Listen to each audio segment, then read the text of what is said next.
These two lights.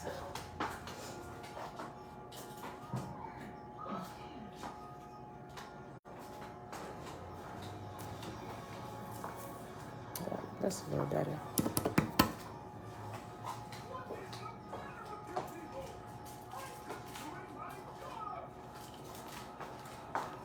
Top of the day, beautiful people. Top of the day. Happy Tuesday. Kendra, shalom, shalom. Anybody spot the new moon last night?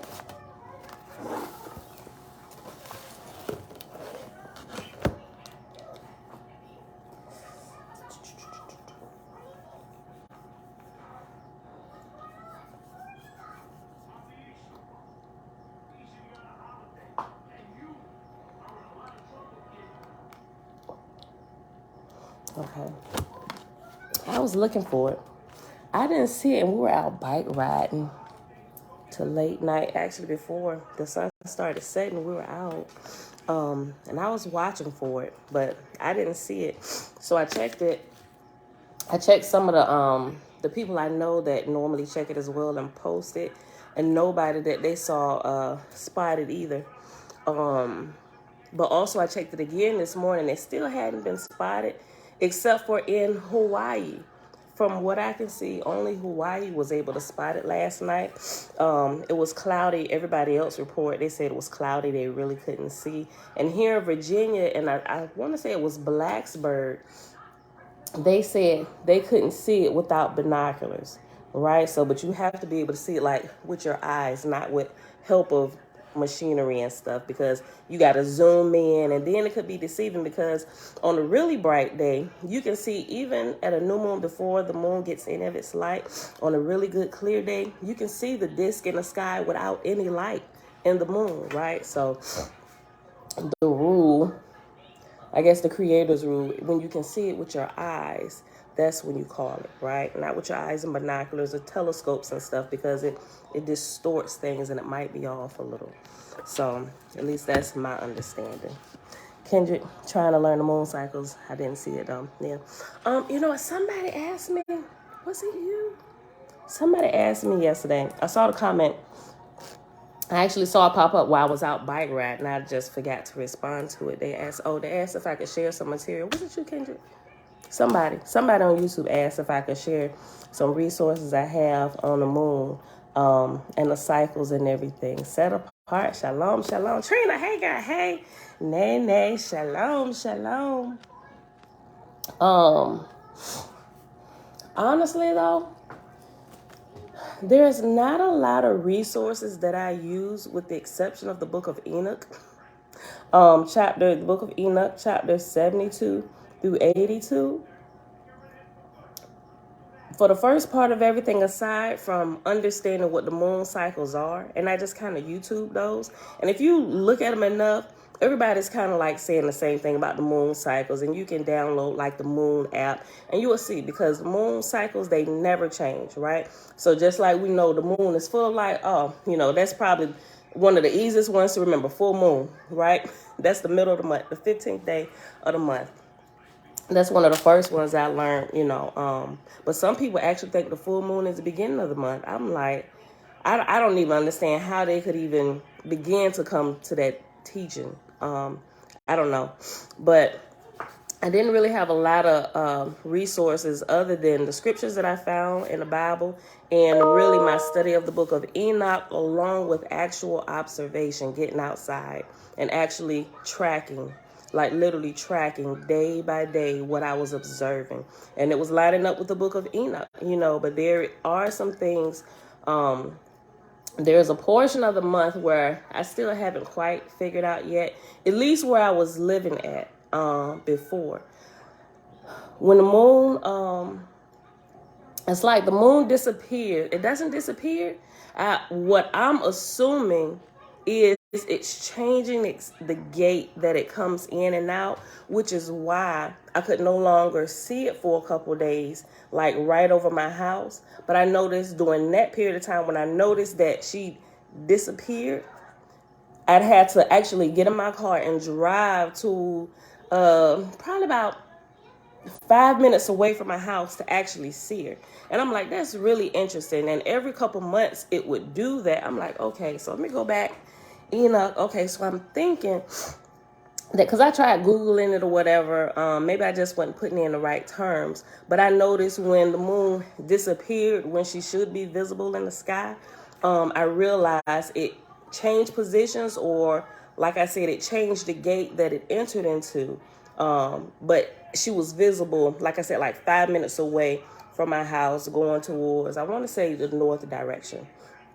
But I double checked that a couple times, and I always found her there when I didn't see her in the sky by my house, the house that I was living at the time. So I don't know. I didn't have, like I said, I didn't have like a lot of extra books that people wrote about it. I just observation, paying attention, what all the scriptures said, and just trying to validate what the scripture said based on what I actually saw, because I knew the words could be messed with, but they can't change nothing in the sky. They can cover it up with chemtrails, and they even know how to formulate and make clouds and stuff, but they couldn't change the movement of the sun, the moon, and the stars, right? So that's why I kind of got my training at. So took a little bit longer than what some people do, but I think it was worth it.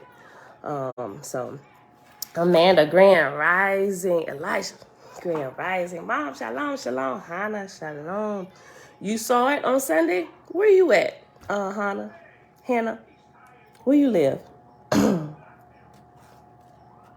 Did you see the sliver of light? Did you see clarify. Did you see the sliver of light, or did you see the empty disk of the moon? Because the empty disk, completely no light, is also considered a new moon. But as to the counting of the days to get the correct Sabbath, you will actually have to see the light in Texas. Okay, you might have. Okay, so some people, Texas, a lot of times they come in Texas, like California. Some of them come in like with the first signs of reports and stuff of seeing a new moon. I've noticed, but like I said, I was watching, I didn't see it last night. Not that it wasn't there, but I checked what I saw against other reports and stuff, and nobody here, like I said. But in Blacksburg, Virginia, here, they said they couldn't see it without binoculars. So, but the only place that said they did spot it, from the references that I checked, was in Hawaii. So, but okay. You saw the sliver. Okay, sweet. I'm gonna check. Hold on, I'm gonna put your city in here. You said Mesquite, Texas. Cool. Okay. So I see, because sometimes they do like backdate. Maybe they don't report right away, so it could very well be. So I got to see like multiple reports, because a lot of times, like I said, when I look, it's cloudy here, So sometimes I don't always get to see it, and I kind of got to verify closer cities and people that know that are actually watching, just to make sure I get my count right. Because I also do have the Moon app that I use, but on the Moon app, they just count the new moon by the completely black disc. So if you're trying to count it by the Moon app, you may get your days off according to the way we should count it as the Creator teaches us to. But it's still right. It's just you need to see the sliver first before you start counting the days to get the correct Sabbath, right? Okay. All right, y'all. Also, yesterday, as I was going back, actually, no, I thought about it after I ended the video, and I didn't give my prayer of praise, right? I'm like, darn it. It's the first time since I started that I didn't forget to do it. I kept on talking about something else to where I went ahead and ended it, and I didn't say it until maybe like 5 minutes after I stopped the video. So yesterday I started it with, Father, you are essential. But then I wanted to do a play off of that and say, Father, not only are you essential, you are quintessential, right? Extremely good. So I just want to say that because I missed it yesterday. All right, but let's get started today, and I'll give you my one for today. All right, beautiful people. Shalom, shalom. It is Tuesday, September the 27th, 2022, day 223 of year 4 of reading through the books of the law and the prophets, and of the 4-year consecutive day count, day 1241. Today, we're going to be reading the end of the book of Es, daughter of Jehovah, picking back up on page 661, and we about to start learning about what happened during Abraham Lincoln's time, and while all the stuff that happened during then happened. Dana! Hey, guy! Legacy Impact Coaching. Interesting that NASA did a launch yesterday and no one can see anything. That's interesting. I'm going to have to go look that up, too. I'm going to watch it because I do sometimes I follow NASA and their launches and stuff. Because at first, you know, my whole mind theory and all this stuff, what NASA be doing, you know. But some things NASA do hit right on point, right? And some things we found on Oahspe, I was like, oh, well, okay, yeah, that part can be trusted from NASA, right? But you got scientists, and nobody's perfect. They're testing theories, right? You know, they're testing theories, verifying stuff. And there's a group of people at NASA that actually, they call them think tanks, right? They have think tanks that are studying the cosmogony prophecy. The cosmogony portion is the book of cosmogony and prophecy, which we already read through. They're actually studying these. And I would like to bring up a point. I got the source that one young lady had mentioned yesterday. If y'all was there, y'all know who I'm talking about. But I got the source and I'm going through it. But he wrote his debunking of the cosmogony, and his article was written in 2013. But remember when I was talking about being a cherry picker, but an authorized cherry picker?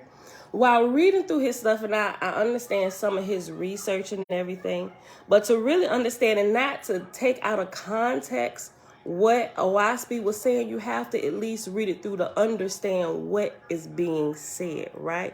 And I don't think by looking at his with just using his understanding of things from the scientific community and just pulling this out without actually reading through it at least once to make sure you're understanding the terms, what it means, and not taking it out of context, right? Like one of the gentlemen did, like throwing one of the terms out, like abracadabra, the way he used it to be funny, I could tell that he hadn't read through Oahspe, because he was saying abracadabra like the faithists refer to themselves and use the term abracadabra. And we know, if you've read through Oahspe, we understand that the abracadabras is not what people understand abracadabra to be today. Ooh, magic, poof, pow, look at what I just did, manifest something, magic. Like, it wasn't that. It was people who was throwing themselves into trances, which you would call today people who know how to get into the meditative state. They do it through yoga, but Christians also do it too. Believers do it too, right? They call it meditation. But those who were doing that, but not trying to get in line with the Creator, according to this, that's the term they were called. They were called abracadabras, because when they tuned themselves into the unseen forces, they were doing things that were not righteous, right? So that's how you can tell. That's why I was like, come on, people.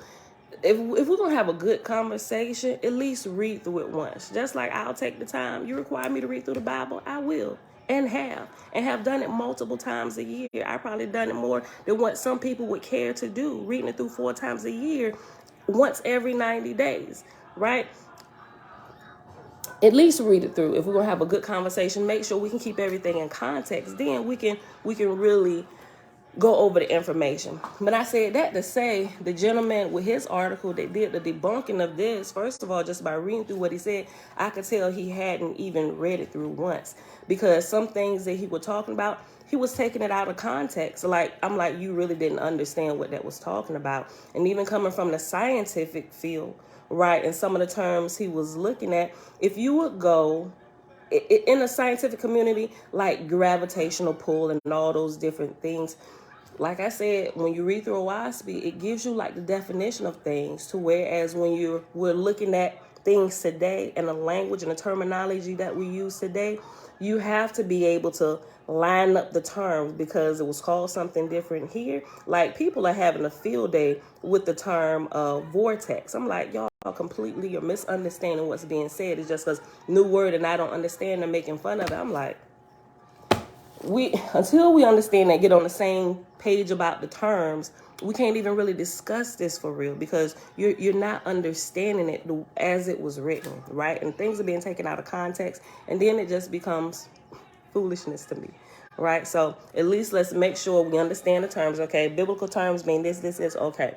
So we did that. Okay, now look at the terms over here. This is what this mean here. Oh, so this right here mean the same thing as this biblical term, from my understanding, correct? So now that we're on the same page, this is called this here, this is called this here, but they mean the same thing. Can we, if we getting hung up on terms, can we just use the definition so we're both on the same page when we're talking about this specific thing, especially if the term vortex rubs you the wrong kind of way? Well, let's not use the word vortex. Let's use the definition of vortex, because the definition of vortex mean the same thing as this over here. So let's just use the definition, right? We'll put the terms aside. Let's use the definition so we stay on the same page and don't get hung up on petty arguments, right?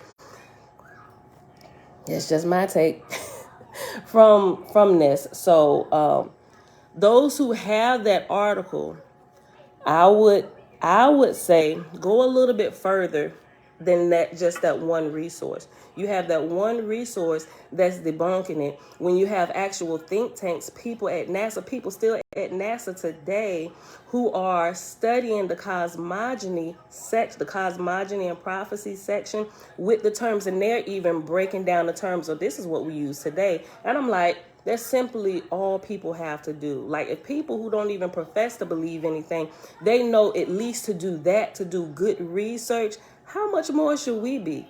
Being the children of light, right? We may not all agree on the same thing, but we can agree that we're children of light, or at least we should be, right? Worshiping the same Father. We have the same Father, right? Aren't we doing the same thing down here, helping our brothers and sisters raise to a highlight so we continue growing, right? We find that keynote, But for those who were looking at that, who may have gotten thrown off by that, I would say one argument seems, just like the book of Proverbs, one argument seems right until cross-examined with different information.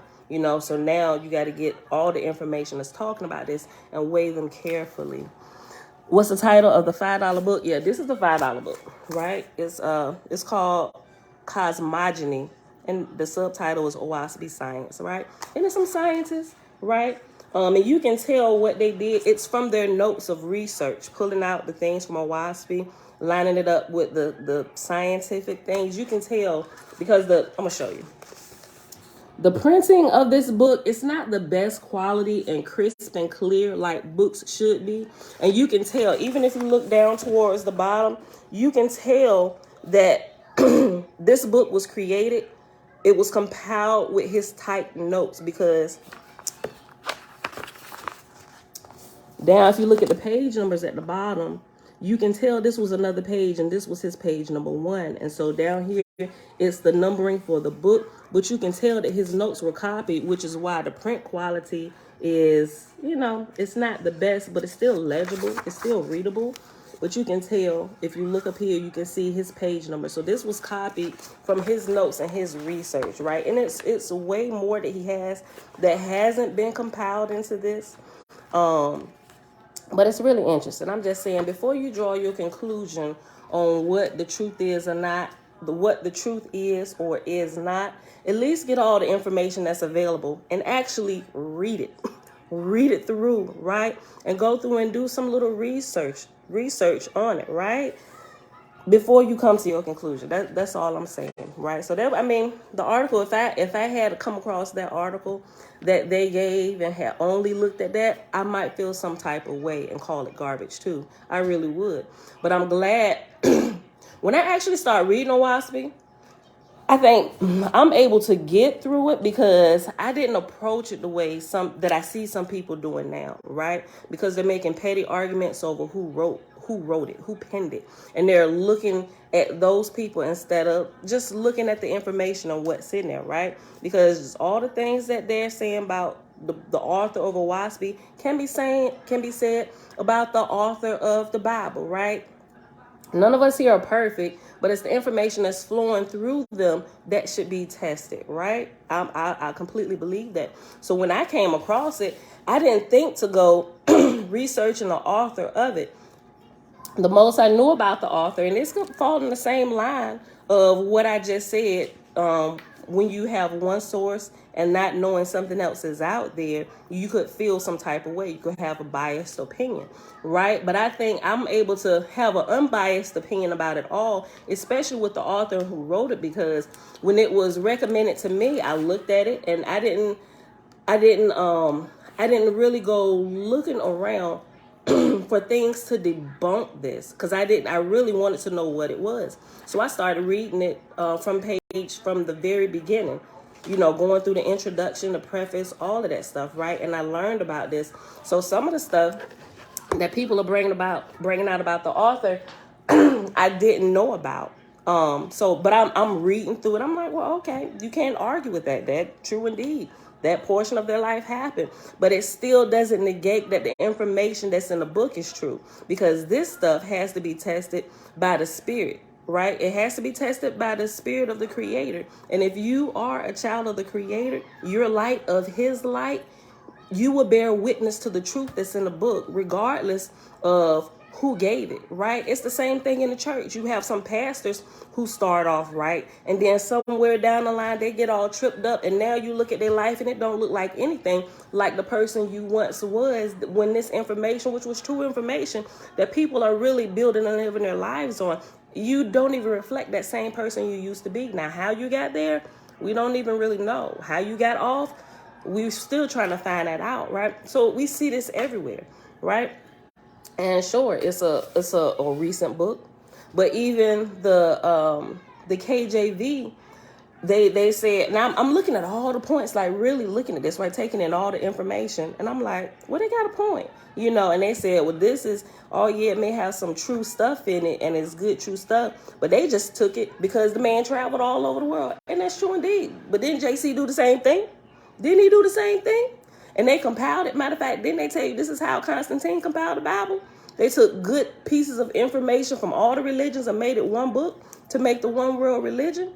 And even then, what you read in the Bible, when you read the ancient Sumerian text, which is thousands of years, way older than the KJV, which was given in the 1600s, you will see word for word what you read in your Bible has come from the ancient Sumerian text, which was written in cuneiform, right? I'm just like, these are petty arguments. Let's test the information, keep what's good, burn in a fire what can't be used, right? And let's move on. And we need to start. Hold on. Listen, I just ordered Selah's timetables of prophecy, right? So it should be here. It's supposed to be here today before I leave for Hawaii. It said it'll be here October the 5th. I'm like, oh, I hope they not late. I hope they not late, because I'm going to Hawaii, and I'm sure some stuff in there I can be testing, right? So we already got kind of planned out some of the places we're gonna go. Pearl Harbor, yo, you know what? Battlefields, they are really active. I ain't gonna say active portals, but they are active spiritual places where you can feel the spirits, especially if there's still spirits and chaos there. Case in point, I'm still trying to figure this out. Something happened to me the other day. I only shared with my sister and my mom. I wonder if my aunt, my uncle here, because I was supposed to be calling them, asking them a question. Hold on. Let me see if they're here before I start sharing this.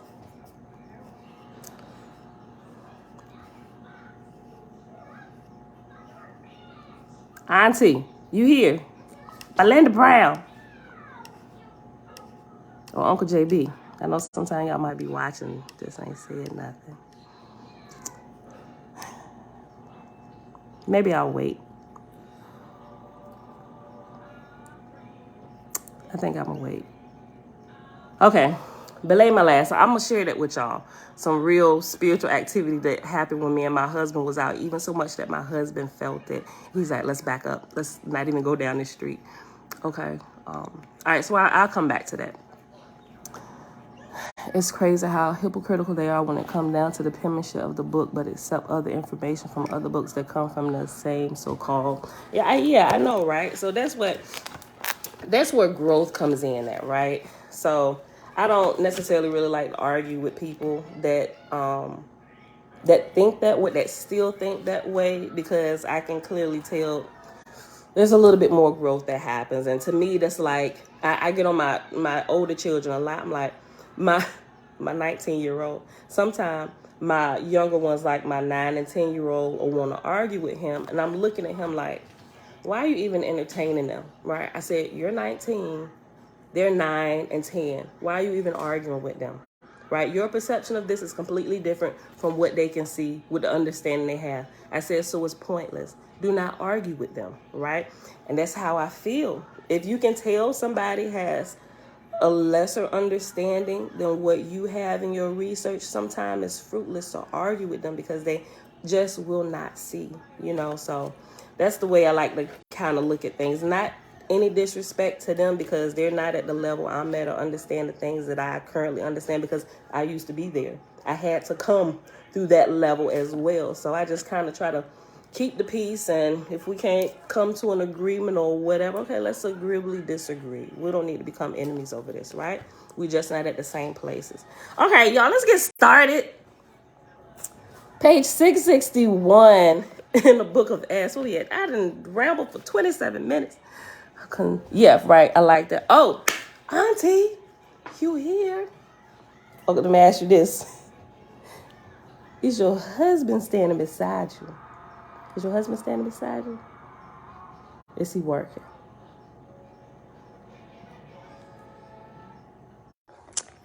Okay. All right, y'all. I'm sorry. We got a delivery coming, and they said it'll arrive in 30 minutes. I'll get somebody to get it. Okay. All right, y'all. Okay, so I'll hold off on that before I share here, because it's personal, but it's like, I feel I should share it because I need to ask somebody, have they experienced this? But because it's kind of personal to our family, not that I'm, but it's something you will understand when I call. I'm going to share with y'all first, because I know y'all here all the time, and my mom knows, but okay, you'll get it. All right, y'all. Page 661.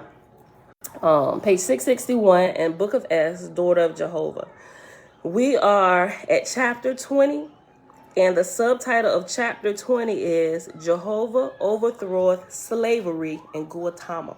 We all know Guatemala is America, the Americas, right? You got North Guatemala, South Guatemala, and I forget the middle portion. I wrote it down for Central America. Hold on. Central America is Hanyapan. Central America, okay. North Guatemala, North America. Hanyapan is Central America. And South Guatemala is South America. Okay. Jehovah, or the Creator, overthroweth slavery in Guatemala.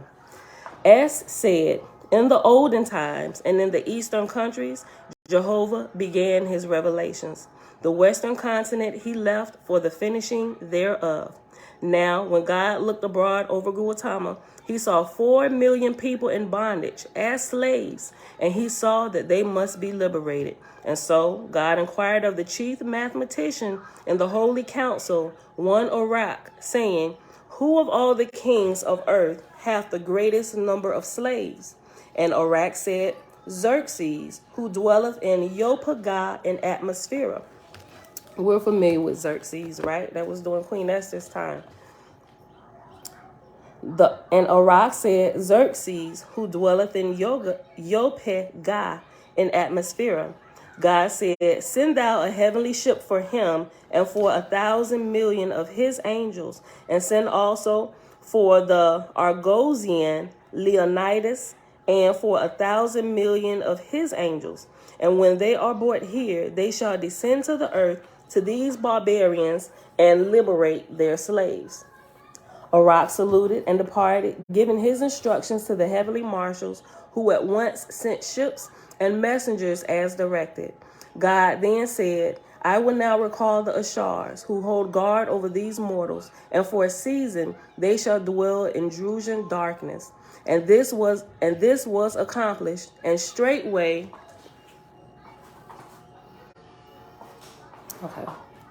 And this was accomplished, and straightway a war ensued betwixt the owners of the slaves and the neighboring states. Then came the gods and angels high in the grades to witness the play of mortal death and to determine how best to win to liberty and to Jehovah, the inhabitants of this great land. Hold on real quick, y'all. Hold on. I forgot because we got to do something. Hey, is your bed in the bathroom? Babe! Babe!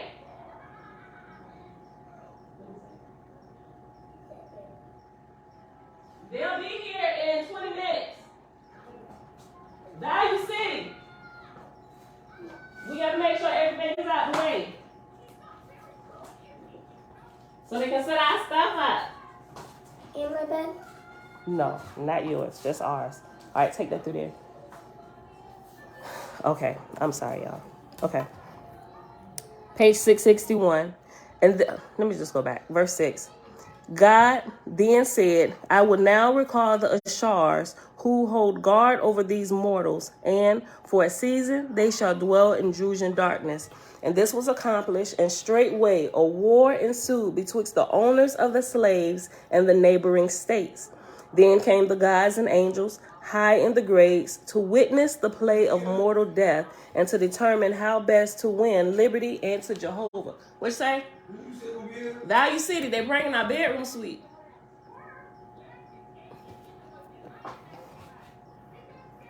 Verse 8. Then came the gods and angels high in the grades to witness the play of mortal death and to determine how best to win to liberty and to Jehovah, the inhabitants of this great land. So remember this whole, the play of mortal death. We first learned about this when Baal and Ashtaroth came on the scene, when they was explaining how they would pit the mortals, those who were living here on earth, against one another, keeping up wars amongst them. They even got into how they would have wars even between married couples, right? And we talked about it just a little bit, because you know how sometimes maybe you'll be having an argument with your spouse and y'all in such a heated argument that you thought they said something that they really didn't say. You don't realize there's a lot of unseen activity going on when there's strife inside of your home, and it causes a bigger wedge between the two. And the whole purpose is to tear apart the tiny government. The tiny government is considered a family, right? And if you tear apart the family, we can tear apart the community. We can tear apart the state. We can tear apart the nation, right? Everything begins with a tiny government, which should be kept in tune with the keynote, the creator, right? Everybody aligned to the creator, because if the tiny government is in line with the creator, we can affect our community and bring them in line with the creator. We can affect the state and bring them in line with the community, in line with the creator. And so it goes for the nation, right? Which is why there's such a big attack on the family in every which way. It's called the game of mortal death, right? Then came the gods and angels high in the grades to witness the play of mortal death and to determine how best to win to liberty and to Jehovah, the inhabitants of this great land. God had said, it is an easy matter to win in war, but to make these mortals see the triumph of righteousness is not so easy. Therefore, be discreet in appropriating testimony unto Jehovah. And there rose up 2 million men in arms, pushing on in war on every side, coursing the rich soil in mortal blood. And yet neither side had defined its principles or taken stand for righteousness' sake, but went on in fearful destruction, laying in death tens of thousands and tens of thousands. Jehovah said, send thou thy Parsian and Argosian angels down to these mortals, and by inspiration and by dreams and visions thy angels shall say to them, whoso professeth the earth shall battle in vain, but whoso professeth righteousness in my name shall win. And millions of angels descended and tried to persuade them, but mortals would not hear. Even the chief general on liberty's side closed his soul against Jehovah. himself enforced slavery with his mighty army. And years went on, and the people began to perceive that without righteousness, there would be no end of the war. Jehovah said, only death can reach these people or make them behold my hand. Yet thou shalt send thy angel hosts over all the north regions and inspire them to call out for liberty, or North America. Jehovah said, verse 15. Then went forth Xerxes and Leonidas with their 2,000 million angels to overspread the north, to inspire mortals to a more heavenly stand, to make them see justice and liberty. And I know some people may, Leonidas, did we see or read about this in the history books? You know what happens?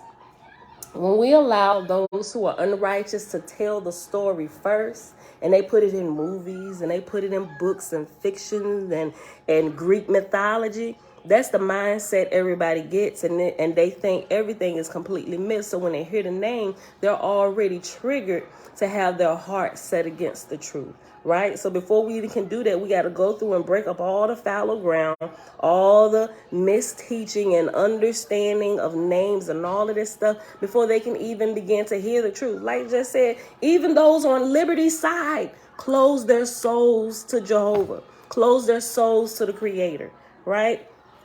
And that's what we're dealing with a lot in this day, because the people who did these movies and stuff have read our books.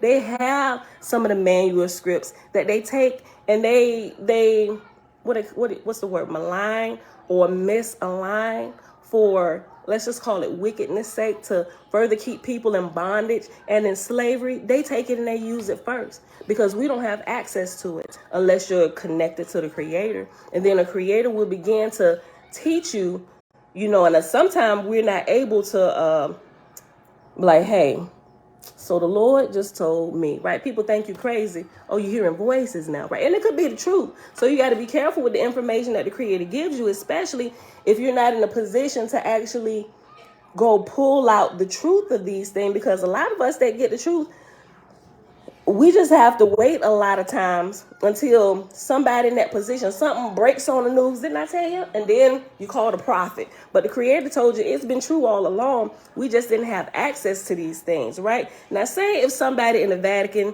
tried to go rogue or decided to go rogue, which is my prayer every day.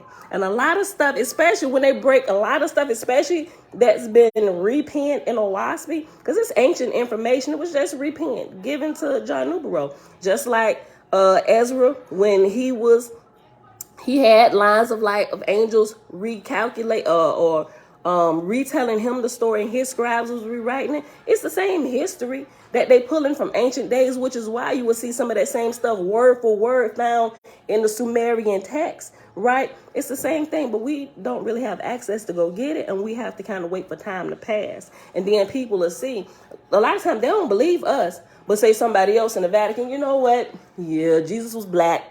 Everybody believe it then. But when we trying to say, he's like, get out of here. You don't know what you're talking about. You old ignorant something or other. I'm like, you see how family treat us, Father? We trying to help them get free, but they don't believe us. But they'll believe the people who put them in bondage first before the one that them broke free, got all the whips on my back down. But listen, I'm trying to tell you girl, get out of here. That's why Massa whooped your tail now, because you don't know how to mind your own business. Massa, she trying to get away. I'm like, ooh. Listen, okay, look. Let me go back. Let me go back to 11, y'all. Look, it be like that, right? Audrey, shalom. Okay, let me go back to 11. Verse 11 on page 661. I moved everything out. Okay. You gotta move the lamp and the safe. Okay. I sit on your side. The dresser stuff I already moved. My stuff, my chest I already moved. Is Elijah and Jay already gone? Jeremiah and Jay? Yeah. What'd I say? Yeah, Jeremiah and Jay. Yeah, they're gone. Is Elijah still here? Elijah can come to me. Okay. Elijah! Come here. I'm gonna just have him slide it in the bathroom real quick. Slide what? The safe. It ain't there. Push it over against the wall, because they said they're not gonna move it. Oh. Can you Go take? upstairs and move that. Your mama said to put in the closet. Yeah, just the big safe. Just. Okay.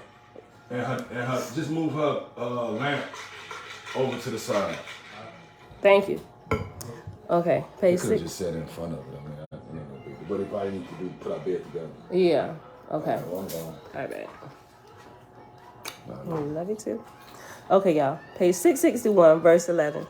Jehovah said, "Send thou thy Parsian and Argosian angels down to these mortals, and by inspiration and by dreams and by visions, thy angels shall say to them, Whoso professeth the earth shall battle in vain, but whoso professeth righteousness in my name shall win. And millions of angels descended and tried to persuade them, but mortals would not hear.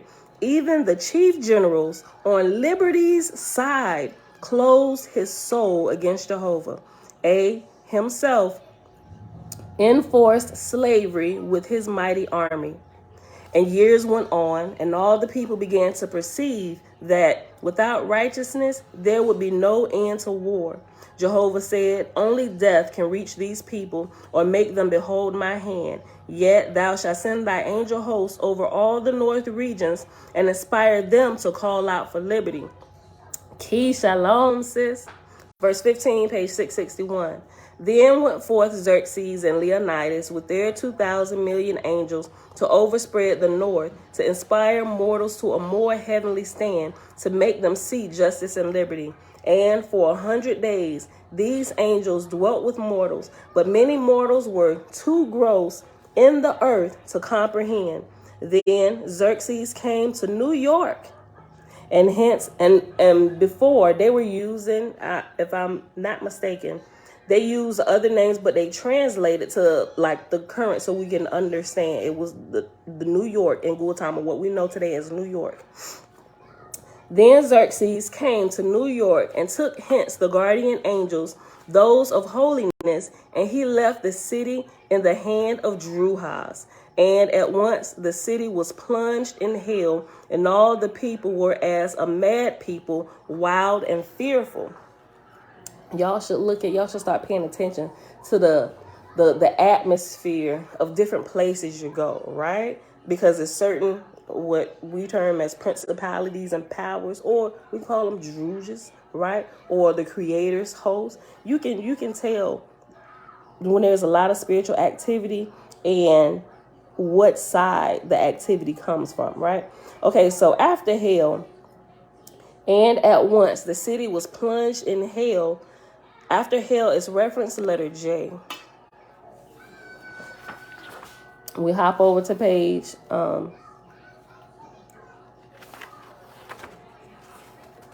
664. And J says, this refers to New York City draft riots of 1863 during the American Civil War. These riots were the largest civil insurrection in American history to date and were reputed to have had as much to do with race and class as they did with the draft. Here we see a more hidden cause, right? It is set apart, right? Ain't it? Listen.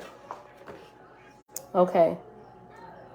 Like I said, this what I've noticed is Oahspe, although we do see a lot of the history, what we already have in the Bible, right? I would say now that I'm reading through it, like if somebody was to ask me and they want to read through the Bible, I say take Bible and Oahspe, because a lot of, not just Oahspe, but even the Apocrypha and some of these other, which they term pseudepigrapha, and they say pseudepigrapha is like false, but that's what they call it, right? But when you read it, like I said, your spirit can bear, if you're truly searching for the truth and you're really being led and guided by the Creator, your spirit will bear witness to the truth when you come across it, right? That's a no-brainer. We should all understand it as being spiritual beings, right? A lot of time we just see from the flesh like we're just fleshly beings, like when our flesh dies, we'll be no more. That's erroneous thinking at least.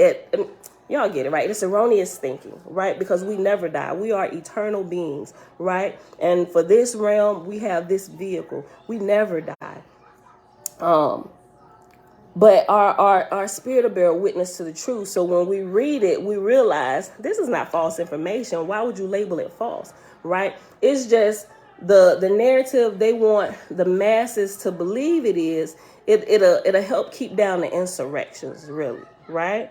By keeping people asleep and keeping them away from information that would otherwise help to set them free, right? So it's just like listening to somebody's take on a movie. Girl, don't go see that. It was complete garbage, right? But then I learned early in life not to take, I take what they say, their perspective of it with a grain of salt until I actually go experience it myself. And then let me decide what I feel about it, right? Because I see a lot of spiritual happenings, but even behind the movies, and my take on it is completely different than what maybe the mass said, oh, that was garbage. I'm like, you couldn't see this. I was like, it's like they flaunting the truth in front of your face, but you couldn't see that, right? I'm just like, that's what I'm like.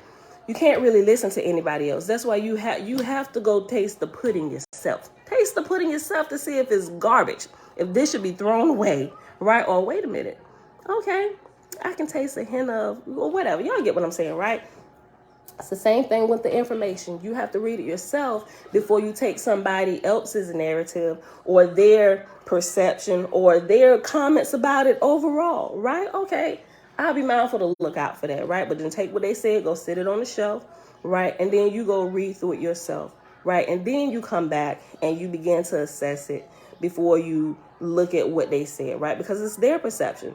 They look at everything through their filters, through their experiences in life, their level of education, their level of comprehension, right? You have to remember that in all things, we have to use all of these skills that we've learned and put everything together. We're now working out an equation, right? Okay. Look, right? The one thing that you're running from could be the very thing that is left to set you, Elijah. Right? Look, the very thing that you're running from could be the very thing that is left to set you free. I like that. Oh my gosh, am I still on? YouTube is flashing. Can y'all hear me? Somebody say something. Did I go out? I'm still live. I think you saying yes. Okay. All right. Let me hurry up. YouTube messing. I ain't gonna say YouTube. It could be my connection, right? I'm gonna just check my house first. Look, okay. Verse 17, page 661. Again, Jehovah spake in the holy council in heaven, saying, let my angels go once more and inspire mortals to rise to the light of my will.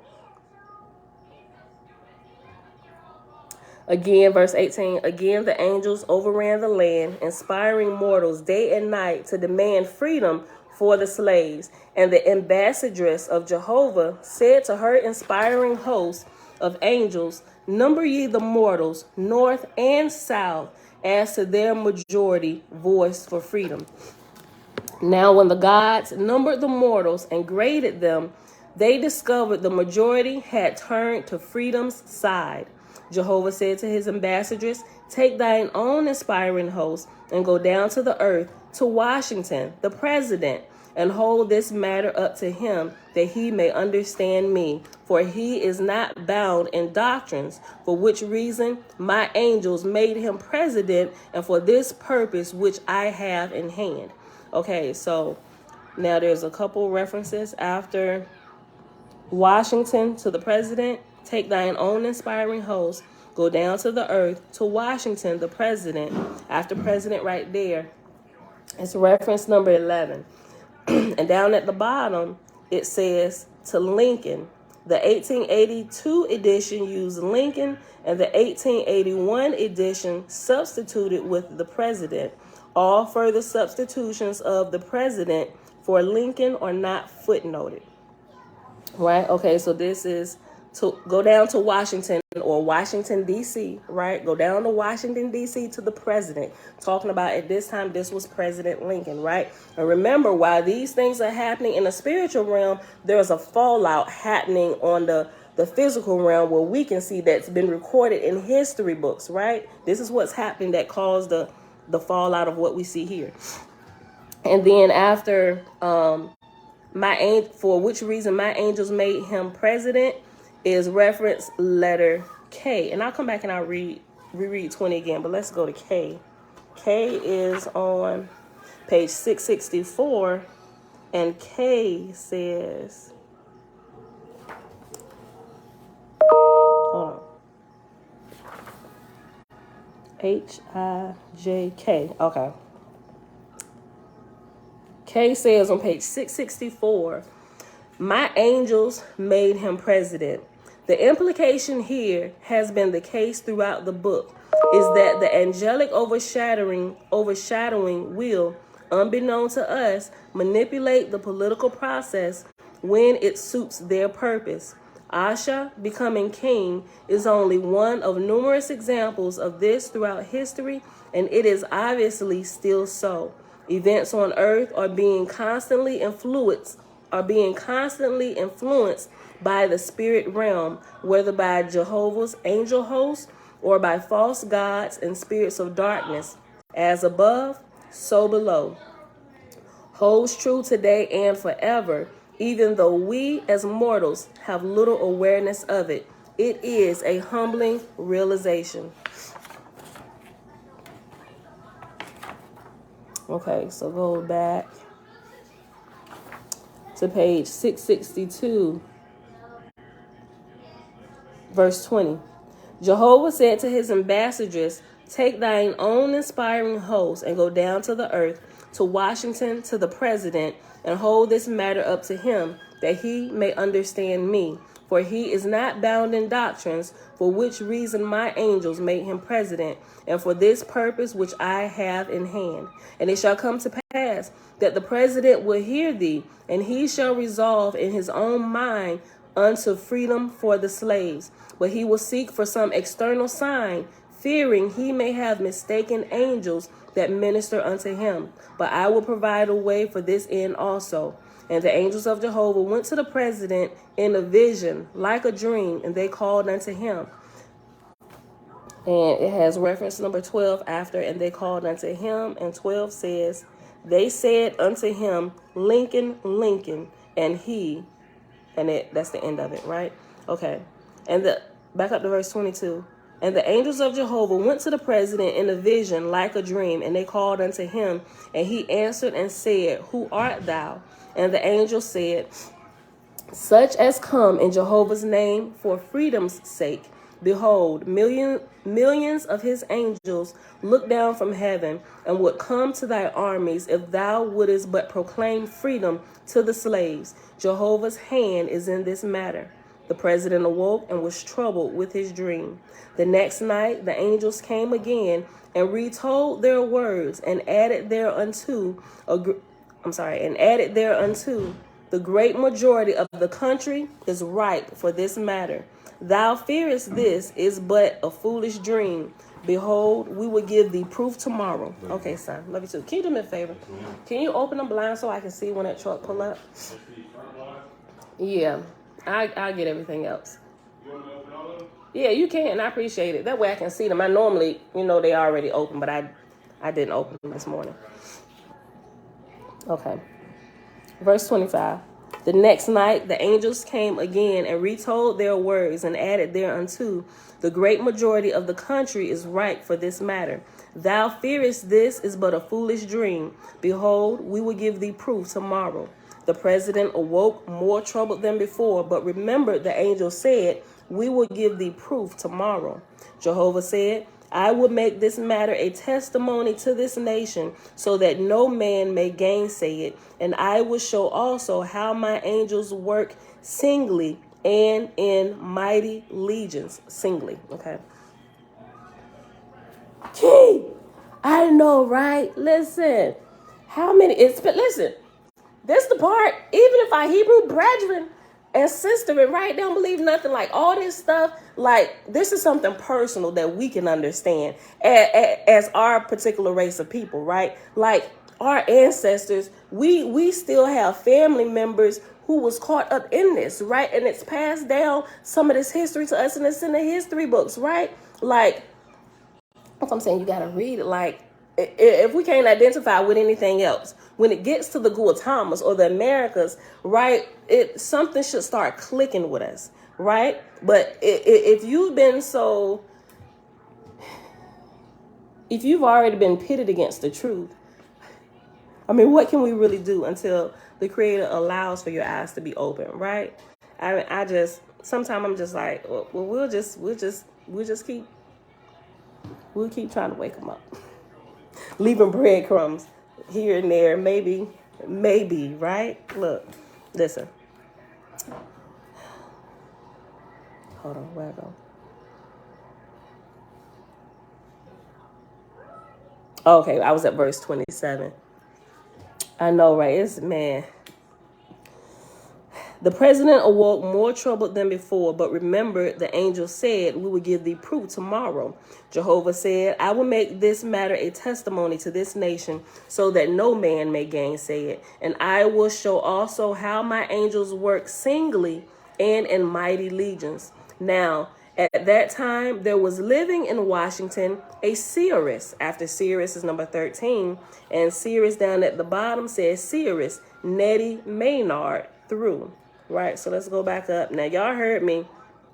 Because, anytime I go looking for stuff, one of my main things is where is America found in all of this, right? And so when I looked ahead, I saw this. I'm like, Nettie Maynard.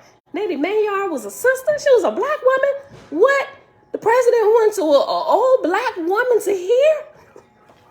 And that just, because I got this thing. This is just this thing which caused me to seek out information about, because in the Bible, it's like, the thing that the Bible gives you about women. Sis, you ain't good for nothing but the kitchen and the bedroom. The kitchen and the bedroom floor to the kitchen and the bedroom, right?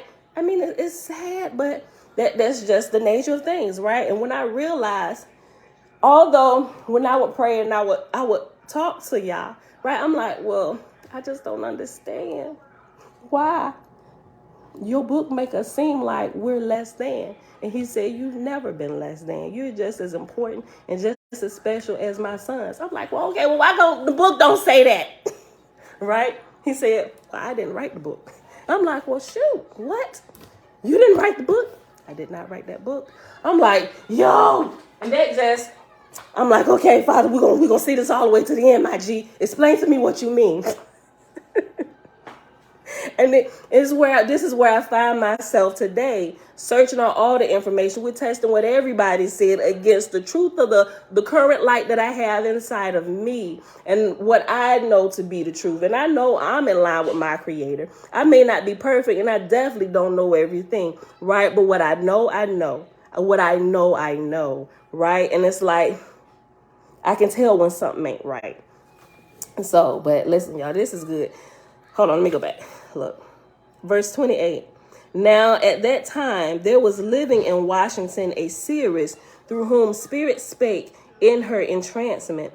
And on the day mentioned, the angel spake through her, go and fetch the president into the presence of this woman.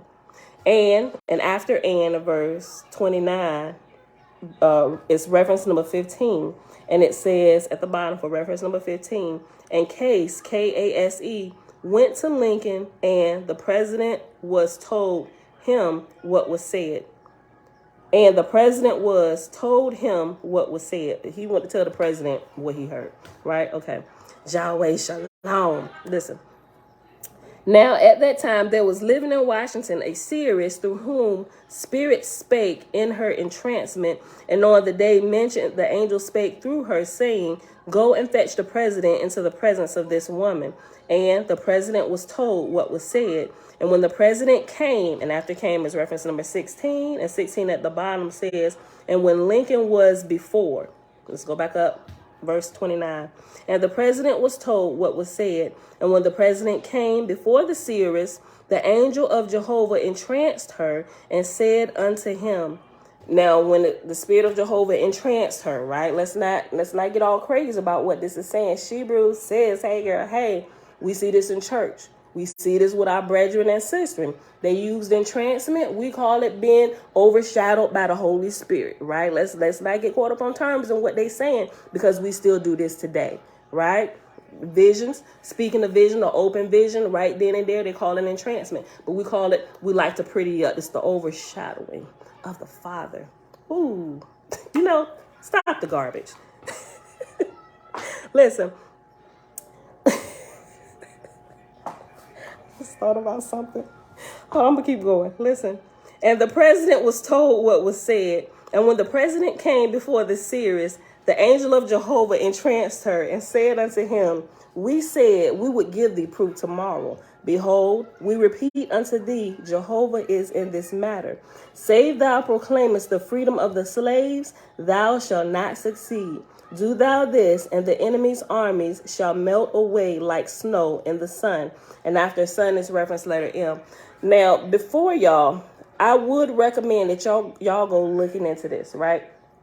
Go looking into this. Go look up this woman, Nettie Maynard. I actually got a couple books about her. She's a old black woman who could hear, right? I would say she was a Suis, right? Or one who can hear the voice of the Creator, one who can hear and see spiritual things, like a lot of us here are, right? Our gifts just need to be sharpened. I wouldn't even necessarily call them gifts for real, because if you align your life, right, and you allow righteousness to flow through you, you clean up what you put in your mouth, you literally make yourself a conduit for the spiritual things to flow through, right? You will get information, it'll come to you. Just depend on your level of diligence and what you're willing to do, right? Listen. So this woman, Nettie Maynard, you can read her autobiography, the different things that happened during President Lincoln's time. During President Lincoln's time. And it's a really good history. Put all this stuff together and you can start linking some of the truths together, right? Okay. Hold on. Save thou proclaimest the freedom of the slaves, thou shalt not succeed. Do thou this, and the enemy's army shall melt away like snow in the sun. And after sun is reference letter M. Hop over to page 664, and M says, hold on. I didn't skip I, and that's real long. Hold on. Let me go back.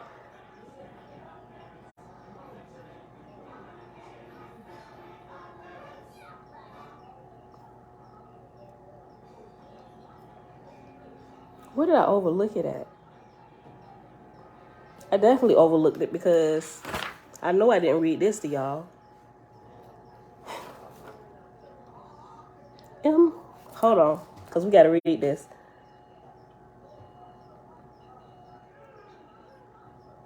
Oh, all the way back up here. Who art thou? Okay, let's pause. We got to backtrack. Go back to verse 22. Dang. Okay. Yeah, go back to verse 20. Go back to verse 22 on page 662, where it says, and the angels of Jehovah went to the president in a vision like a dream, and they called unto him, and he answered and said, who art thou? After who art thou is reference letter L. So we're going to read reference letter L. Then I'm going to come back and reread verse 29, and we'll read M. Okay. So reference letter L on page 664. Take my hey girl, hey. 664, reference letter L, it says, both Lincoln and Mrs. Lincoln were prophetic. That's what a lot of people don't know about President Lincoln, right? He could hear it. Listen, y'all gotta go really read some of the spiritual aspects of the president, right? Y'all just go check it out. Trust me, I got them, and I haven't gone through all of them, but what I've read so far is blowing my mind. And as you begin to, once you understand that and you begin to see where we are today, you will have kind of the proper perspective on where we're at, even with like the marching movements and all this stuff. Yo, I'm telling you, you have to get this bit of information and things will start making sense, a little bit more sense. Okay. Both Lincoln and Mrs. Lincoln were prophetic. In girlhood, she often maintained that she was to be the wife of a president of the United States, and it came to pass. In other respects, she had made many prophecies which were afterward fulfilled. In the New York Herald of July 17, 1882, in the obituary of Mrs. Lincoln, the Herald refers to Lincoln's prophetic power.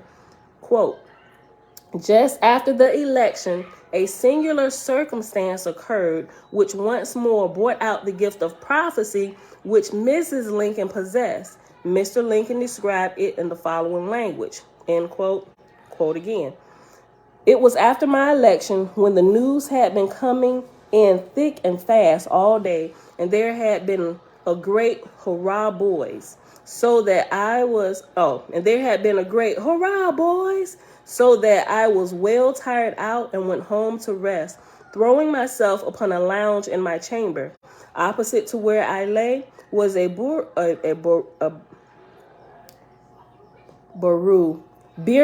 I think it's bureau, like internal bureau, okay. Opposite to where I lay was a bureau with a swinging glass upon it, and looking in that glass, I saw myself reflecting nearly at full length. But my face, I noticed, had two separate distinct images, tip of the nose of one being about 3 inches from the tip of the other. I was a little bothered, perhaps startled. I got up and looked in the glass, but the illusion vanished. On lying down again, I saw it a second time, plainer, if possible, than before. And then I noticed that one of the faces was paler than the other. I got up and the thing melted away. And I went off and in the excitement of the hour, forgot all about it. Nearly, but not quite. For the thing would once again in a while come up and give me a little pain as though something uncomfortable had happened. When I came home, I told my wife about it, and a few days after, I tried the experiment again, when, sure enough, the thing came back again, but I never succeeded in bringing the ghost back after that, though I tried once, very industriously, to show it to my wife, who was worried about it somewhat. She thought it was a sign that I was to be elected to a second term of office, and that the paleness of one of the faces was an omen that I should not see life through the second term. Mr. Lincoln regarded the vision as an optical delusion caused by nervousness. His wife's prophetic interpretation of the circumstance, viewed in the light of subsequent events, seems certainly most extraordinary. He was elected to the second term, but was assassinated shortly thereafter. 1882 edition. All right, let's go back. Oh, I missed your comment. Yeah, right. I tell you, when you let the history people, you let the wrong people write the history books, they give you all kind of chopped and screwed information. President Lincoln was black. I know that sound like blasphemy to some people. Look, because Set Apart say, do y'all know Lincoln was a black man? His picture was whitewashed, just like they whitewashed all the stuff you see in the church and the church books and all that. Everything was whitewashed. That was the thing. You whitewash everything. Whoever has the pen get to write the history and can paint the history. We're going to make y'all see. That's how Jesus became white. Listen, y'all gotta go get it. Selah did a video on President Lincoln. We gotta watch it. I seen it. It popped up in my feed. We gotta watch it. I watched it. I saw it pop up when I started researching Nettie Maynard. His video popped up. I didn't know he had did one, and I watched it. Then it's shucks. It's been a couple months now. But now that I know a little bit more, I can't even tell you what he said in the video. But that's why I'm going to go watch it again. I think it was a short video, maybe like 20, 30 minutes. But I'm going to share it along with some of the references that I got about Nettie Maynard and everything, and some of the articles. Y'all got to go look at it. Check it out. Listen. Okay, let's go back because I got to hurry up. They about to pull up here in front of my house. Yeah, right. Look. Right, Shakespeare, Beethoven. Look, we read through what Shakespeare's Messiah. Who do we find out? Not only was Shakespeare black, Shakespeare was a woman. That was the, you know how writers got they signature, they pen, or like they changed their name to like Eminem or something, but that ain't really their name. It was the pen name, right? And she used the initials. I think it was W for William Shakespeare, W. Shakespeare or whatever. It was a black woman writing all this. And if you learn about the history of Shakespeare, right, you can see how she was trying to tell you truth of what was happening through the writings of Shakespeare, but nonetheless don't nobody know because you ain't paying attention. Go back when we was reading that a few months back. We read through all of Shakespeare's Messiah, right? Yo, it was good. It's a lot of the old day talking, right? But it's good. Y'all just, if y'all was here, y'all know. Okay, listen. Okay, so let's go back to verse 29 on page 662. And the president was told what was said. And when the president came before the seeress, the angel of Jehovah entranced her and said unto him, we said we would give thee proof tomorrow. Behold, we repeat unto thee, Jehovah is in this matter. Save thou proclaimest the freedom of the slaves, thou shalt not succeed.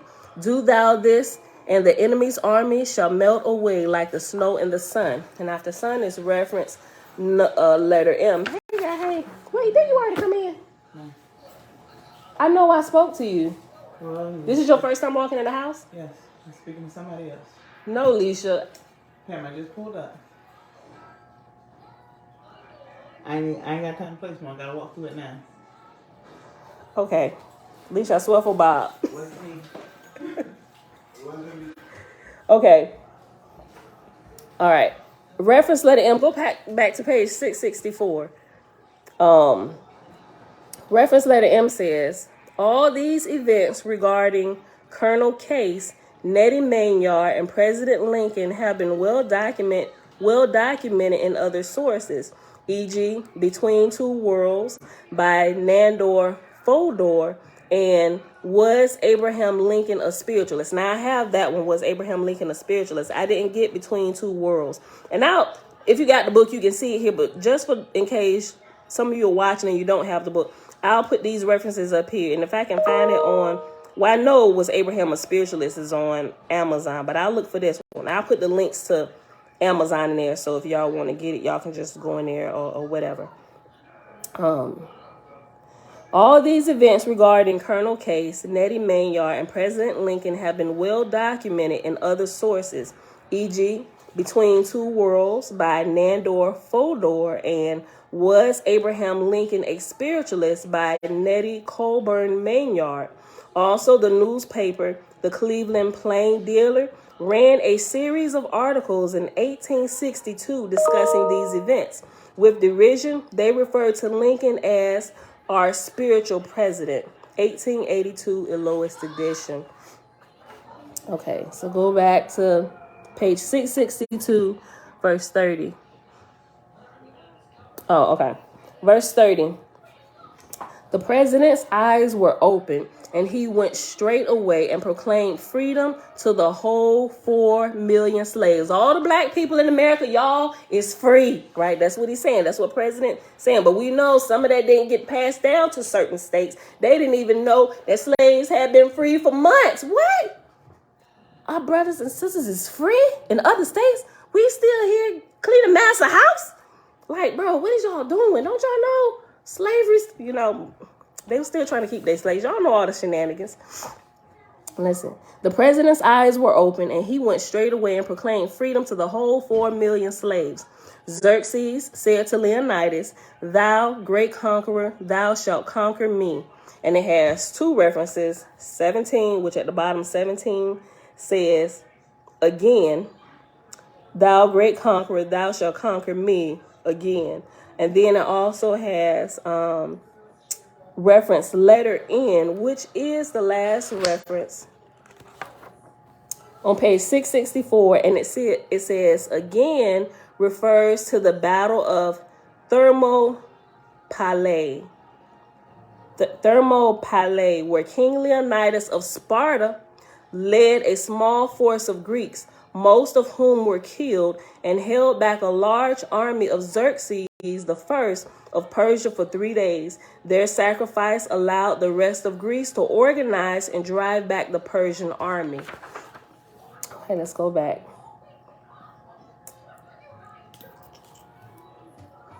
Verse 31.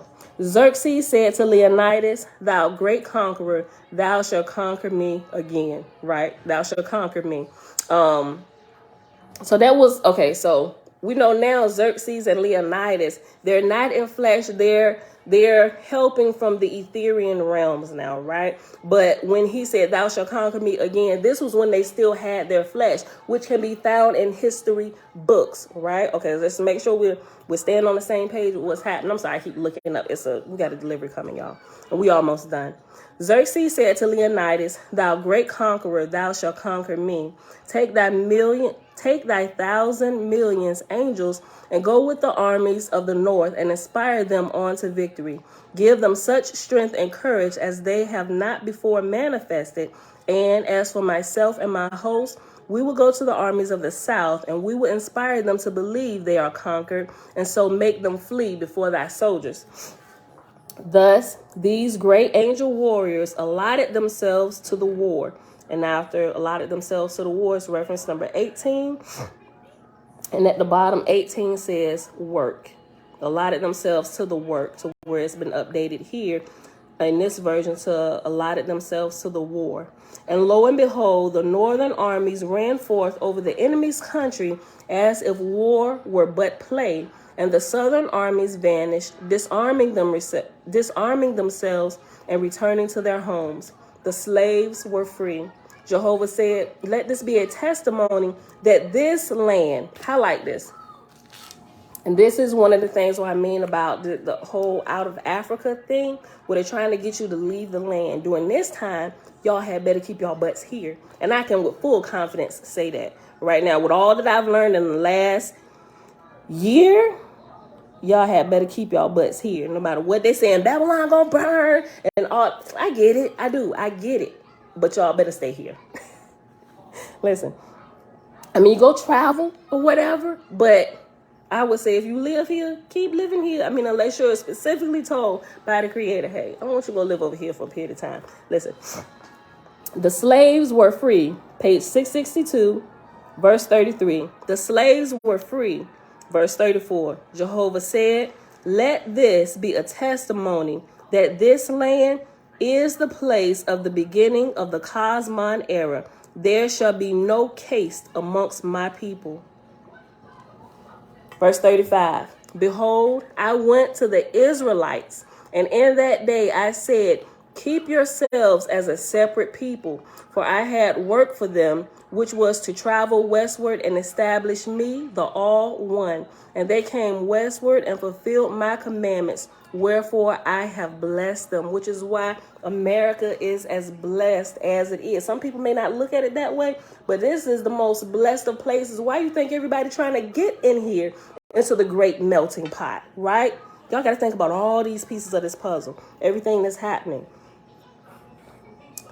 Verse 36, and I went to China and I said, let the followers of China keep themselves as an exclusive people, for I have a work for them, which was to establish me, the All One, and to demonstrate the most numerous people in all the world united as one people peacefully. And they have accomplished their work, and I bless them. And I went to vid you also and established a mighty people within a multiplicity of gods and languages, for I had a work for them to do, which was to preserve my revelations of some of the divisions of my heavens above, and to prove in after time things which I had revealed to the ancients. They have accomplished their work also, and I have blessed them. Think about all these different places, the different truths. Like one of the truths that we learned about was like we get more in-depth understanding of astral projection and the spirit and what they term the chakras, or the swirling vortexes or the swirling energies in the body, right? If you understand this vortex, the word vortex won't screw you up, right? Because you have multiple vortexes, swirling spirals of energy going along your main organ system down your spine. Over in the East, they call it chakras and stuff. Over here, the medical, we call it the endocrine system. Every single human being has these things. And you can't see them, but we can tell when we're depleted of them, right? And we say, oh my God, I ain't got no energy. My energy low, I can't move, right? Your vortexes are off, right? Your swirling chakra energy levels are off. And one affects the next, right? I'm just saying, if you learn a little bit more before running off at the mouth, you won't look so foolish. I'm just saying, listen. Behold, I'll go back to 35. Behold, I went to the Israelites, and in that day I said, keep yourselves as a separate people, for I had work for them, which was to travel westward and establish me, the All One. And they came westward and fulfilled my commandments. Wherefore I have blessed them. And I went to China, and I said, let the followers of China keep themselves as an exclusive people, for I have a work for them, which was to establish me, the All One, and to demonstrate the most numerous people in all the world united as one people peacefully. And they have accomplished their work, and I bless them. And I went to Vidu also, and established a mighty people within a multiplicity of gods and languages. For I had a work for them to do, which was to preserve my revelations of some of the divisions in my heavens above, and to prove in after time things which I had revealed to the ancients. They have accomplished their work also, and I have blessed them. But in this era, I come not to an exclusive people, but to the combination of all peoples commingled together as one people. Hence I have called this the Cosmon era. Henceforth my chosen shall be of the amalgamated races who choose me. The Creator says, my people are those who choose me now. I don't have a separate people. My people are beautiful and they're colorful, just as I am, and I put it out in nature. My people are an amalgamated people. While we're talking about we shouldn't be mixing with them and them and them and that, we sound foolish right now. We sound really foolish. Henceforth my chosen shall be of the amalgamated races who choose me, and these shall become the best, most perfect of all peoples on the earth. And they shall not consider race or color, but health and nobleness as to the mortal part, and as to spirit, peace, love, wisdom, and good works, and one great spirit only. Verse 40. Leonidas said to Xerxes, it will be revealed ere long that we have been here with our angel host. As a testimony of this, let us allot a number of our angels to remain a season with mortals, and they shall inspire them to athletic sports, peculiar to the Argosians and the Parsians. Think about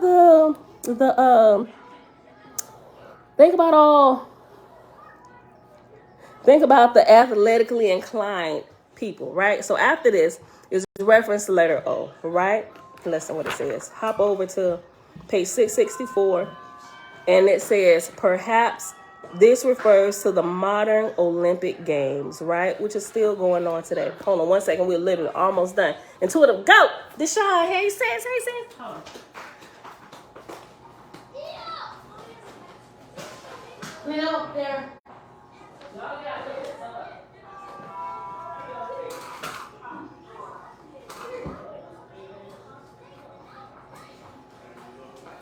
Yep. Josh. Yeah.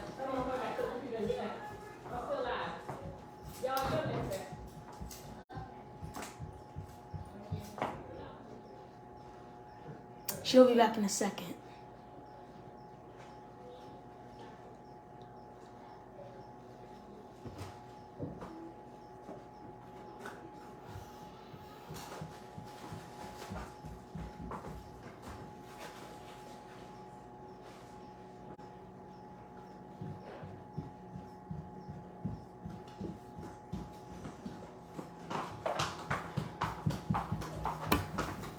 Okay. All right, y'all. I'm almost done. We only got a couple more verses. Hold on. Let me catch my breath. Running up and down the stairs. Okay. Okay, verse 40. Page 663. Leonidas said to Xerxes, it will be revealed ere long that we have been here with our angel host.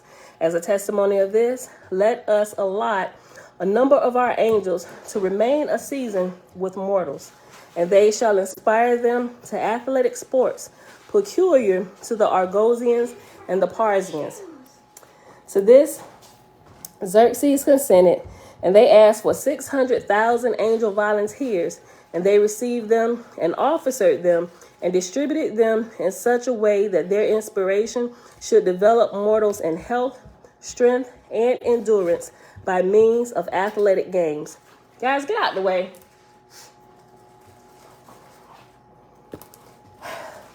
And it came to pass that the angels of heaven established athletic games amongst this people far and near. Jehovah said, even in this shall man behold the cause of causes which lieth behind all things done on the earth. And man searcheth as to the cause of these things, and tried to persuade himself of any cause but the true one. Jehovah said, I will show these people that the chief causes of great affairs amongst mortals come from the angels of my heavens.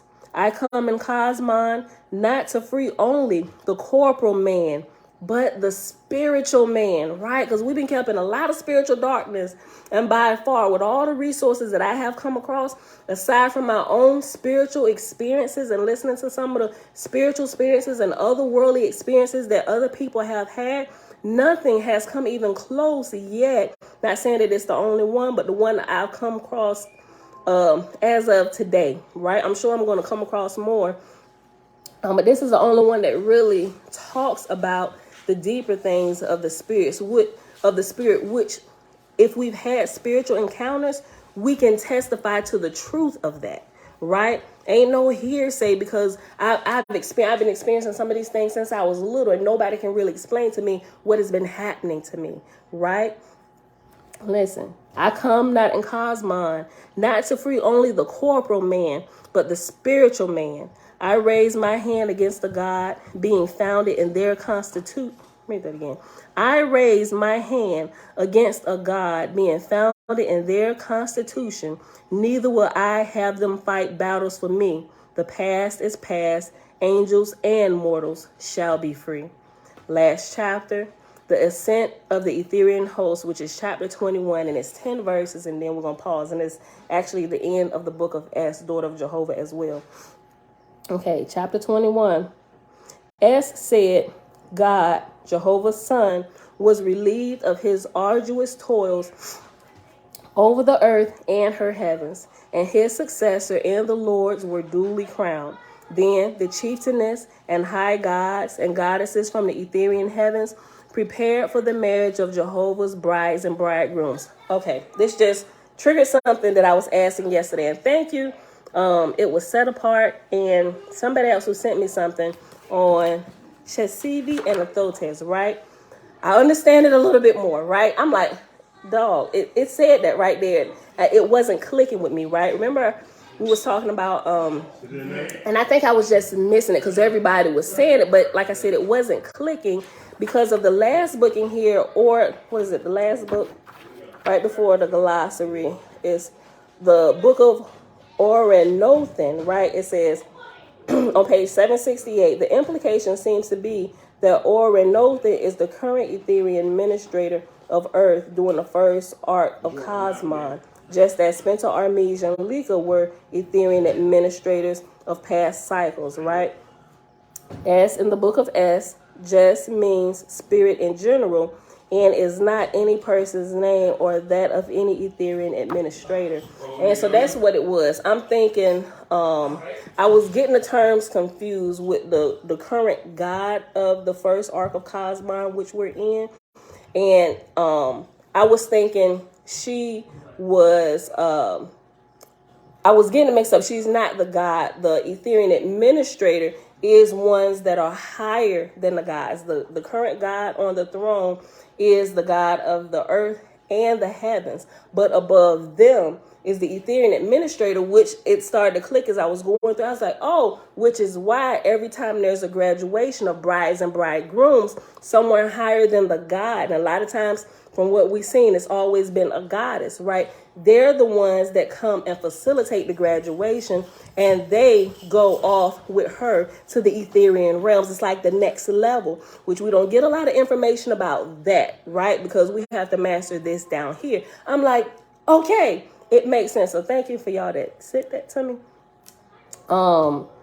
But yeah, so I was getting it mixed up. So she definitely is like it says, that she's the Etherian administrator. If you go back to page 661, verse 9, in chapter 19, on the left side at the top, because there's 2 verse 9s on this page, but on the left side at the top, it says, "Behold, my Etherian ambassadress, Chesivi Anatheotes, cometh in a sea of fire," right? So she is, the Etherian administrators are above the council and the positions for the earth and the heavens, right? Because the God administrator of the earth and the heavens, first, second, and third, that's his domains, all of the heavens. But above the heavens is where you have the Etherian administrators, and you get into Nirvana and Orion Chiefs, which it ain't time for us to learn about that. We know that's where it goes to, but that level of information is for when you begin to specialize, right? Remember, everybody going to college, we know we can specialize in this and we can go there, surgeon and everything, but you don't get the surgeon's information till you get there, and that's where you're going, right? We don't even share a lot of this stuff with them down there, with the exception of certain things that you have to know here if you're going to go this route, right? So I'm sure once we graduate as a bride and bridegroom, there's a whole nother level of information and education that we will be privy to, and we can begin to move in. But we do know at those levels, you have more responsibility, which we can kind of see the hierarchy. I don't know that I'm explaining this the right way, but we can see that there's a higher hierarchy as you get higher that filters down here to the lower parts, to where you need the basic education to even begin to, specialize. Y'all get it, right? Let me finish reading this. Okay.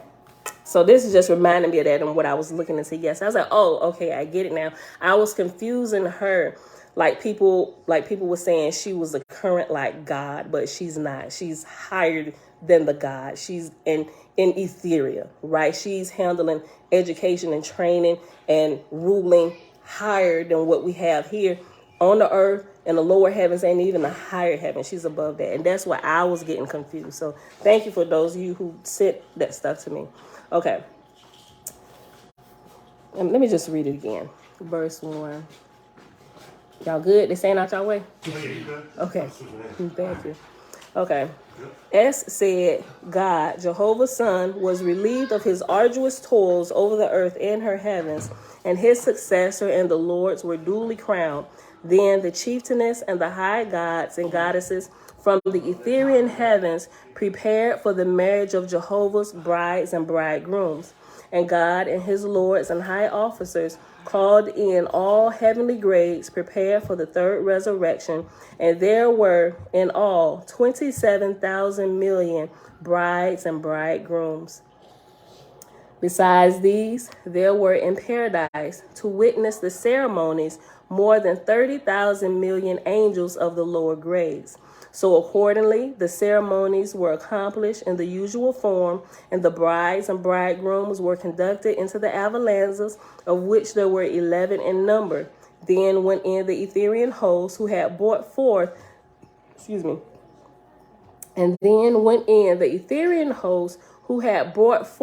the birth of Cosmon, and after them, God and his lords and high officers. So also, not only do every time there's a graduation, not only do the brides and the bridegrooms go, but also the current ruling God during that time for all these brides and brides. Oh, I just got that. Yo, listen. Y'all, this is so good. Listen. Okay, y'all probably got it, but it just clicked with me again. Okay, well, this just clicked. Okay, so not only do the brides and bridegrooms go, think about it, right? Remember when you screw something up, you got to go fix it, and you can't rise any higher than all of those that were with you, right? And so when everybody comes to the same level that you are at, you all rise together. That's what's happening with the graduations, with the God. So when we graduate, the ceremony for us, I mean, there's going to be one in some years. If we calculate according to the numbers that we get in Oahspe, there will be a graduation of brides and bridegrooms in 2048. That's just using the math that we see here, right? That's all we got. We're calculating. But I don't think we're going to go unless you done die. But even if you die, you still will not go in 2048 at that next graduation, because you wouldn't have had time to develop through the different levels that it gives us, like Lewis, Bashar, Asaph, and you have to be then fulfilled and mastered all of those and rise through before you can even graduate from here. So none of us will go in 2048. Not now, one of us. Even if you are already dead and gone by the time 2048 get here, and may you live a long life. Hopefully you don't have to go, especially by foolishness of your own, violating laws and rules of the spirit and the flesh. Hopefully you don't go in that matter, right? So get your eating habits under control. Stop consuming flesh. Stop eating meat, people. Stop it, right? Even if you have to wing yourself, do it, because that's going to lead you to an early grave, right? I don't care what people say. If you test it, you'll find it to be true. But we still have to, when we pass here, and I think to become, when you get to the position of Lewis, you are a Lewis. How long are you a Lewis? 200 years? It requires if I remember that correctly, you have to be a Lewis for 200 years.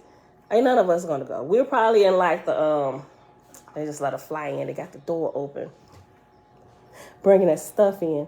But if we think about all the levels of graduation throughout the different levels of heaven, if you stay on point, like precisely, and you do your work perfectly every time, you could probably calculate. But some of us, and the way we set up, being hard-headed, we may need to be at a level for a little bit longer than what's required. Say the level being here requires 4 years of mastery.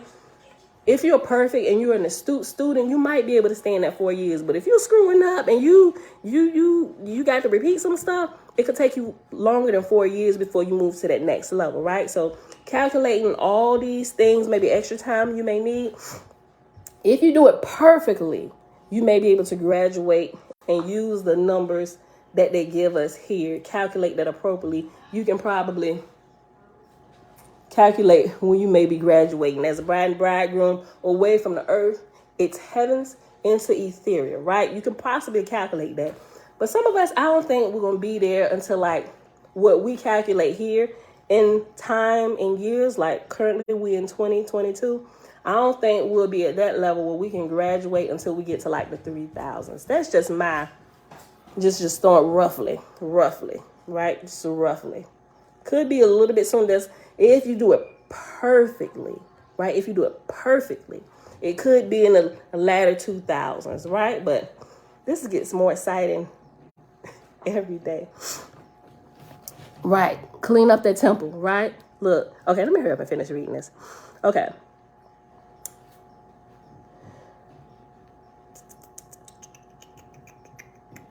Verse 5, I read again. So accordingly, the ceremonies were accomplished in the usual form, and the brides and bridegrooms were conducted into the avalanzas, of which there were 11 in number. Then went in the Etherian host who had brought forth the birth of Cosmon, and after them, God and his lords and his high officers. So everybody who helped the current generation or us, or everybody who's on their position and throne, the God, his lords, his chiefs, all of that. When we graduate, they also graduate along with their records and everything that happened during this God's term of all these thousands of years. And remember, the gods, their term is from like, and I might not have my math down precisely, but according to Oahspe, they rule for like 300 or 3,600 years. So there's multiple generations of us. So we'll have multiple generations that are graduating as bride and bridegrooms, right? Trina, she said, man, I'm in trouble. It took me 40 years to get here. I'm a slowpoke. sis, we all just getting hit on 43. Look, I know. So that's what I'm saying. We got a lot of time ahead of us to learn and master these things, right? Okay.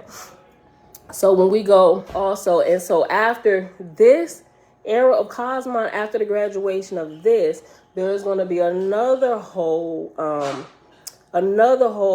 generation, multiple generations of people. But during that era, they will be way more advanced than what we currently are now, right? Because it's a different time. And each time period progresses and it gets better and better and better. Think about the generations of the iPhone, right? You start off, you got this block. Same thing with the generations of man. We got first gen over here.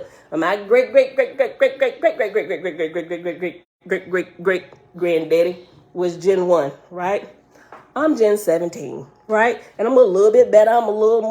I'm better with my writing skills, speaking. My sense of humor is, it's growing, all those. So it's the same thing. So with the next era of Cosmon, the middle portion, they're going to be that much more developed. And things that they do in that generation would seem, if some of that stuff started happening, that's going to happen then, it would seem like complete miracles all day long. Everybody, I think that next generation is going to be like what Marvel shows in their movies. It's like superheroes everywhere walking around. Like everybody's going to be a superhero in this next era, right? From my understanding. I hope y'all get my example, right? Okay, listen. Verse 5, I'll read it one more time. And it's only 10, so I'm going to read it all the way through. So accordingly, the ceremonies were accomplished in the usual form, and the brides and bridegrooms were conducted into the avalanzas, of which there were 11 in number. Then went in the Etherian host, who had brought forth the birth of Cosmon, and after them, God and his lords and high officers. In the meantime, the Essenars and trumpeters, 2,000 million, chanted and played before the host in glory to Jehovah. After that, the chieftainess gave the signal for the ascent, and with one voice the mighty host said, Arise to thee, Jehovah, nearer, nearer to thee, thou Almighty. And the fire ship started upward, turning and rising, with more than 40,000 million angels aboard. Okay. With more than 40,000 million angels aboard, rose the avalanzas above the pillars of fire, above the throne of God, higher and higher, turned and rose the ships of the host of Jehovah. And the angels arising and the angels below clapped their hands and shouted in glee and exalted glory because of the overwhelming scene. Thus rose up and departed to the higher heavens those thousands of millions of worshipers of the Creator who had witnessed the birth of the Cosmon era for the angels and mortals of this world. And that, my beautiful people, is the end of our reading for today, and it is also the end of the book of Es, daughter of Jehovah. All right, this was extremely good today. Make sure when y'all get a chance, y'all go back and look up some of these references about Abraham Lincoln, his prophet that was assigned to him, Nettie Maynard. Look into all the different things, even revisit some of the things about the Civil War and what was done as compared to this, right? It's really, really good. All right, so with that being said, beautiful people, let us get out of here. Let me put my page number 663. Tomorrow, y'all, we start the book of judgment. Being the grades and rights of mortals and angels in the light of God as the word came to Es, daughter of Jehovah. All right, y'all. It is Tuesday, September the 27th, 2022, day 223 of year 4 of reading through the books of the law and the prophets, and of the 4-year consecutive day count, day 1,241. And remember, that is the days we have been present with the exception of the Sabbath days. We rest on the Sabbath, right? And remember, we follow the Sabbath according to what we learned, according to the moon cycles every month, right? And so I'm going to check it again today. Some people, like one person, well, it was confirmed by 2 people in Hawaii that they spotted the new moon last night. But like I said, in Blacksburg, and I went through all the states for the different reporting ones that report, and they said nothing seemed cloudy, not able to see, too cloudy, clouds, all of that, right? But in Blacksburg, Virginia, they said they saw it, but without, they saw it, but with the help of binoculars, meaning that with their eyes, they couldn't see it, you know, so we got to see. So I'll share that. I'm going to double check again when I get off. So if reports are like coming in late, we'll see. But it looks like, excuse me, we're going to be watching again tonight. If we're able to spot it tonight, the Sabbath will shift to Tuesday, right? But we're gonna verify that before we do it, because I wasn't able to see it last night. So if we see it, then like I said, Sabbath will shift to Tuesdays, and then we will rest on Tuesdays for this moon cycle. All right. All right, that's it. I love y'all. Oh, wait. Before I do it again. Huh? Yeah, in a second. Father, you are forever true. All right, y'all. I love y'all. I will see y'all back here tomorrow, bright and early, 7:15 a.m. Eastern Standard Time. Peace. I got to go back and watch this video.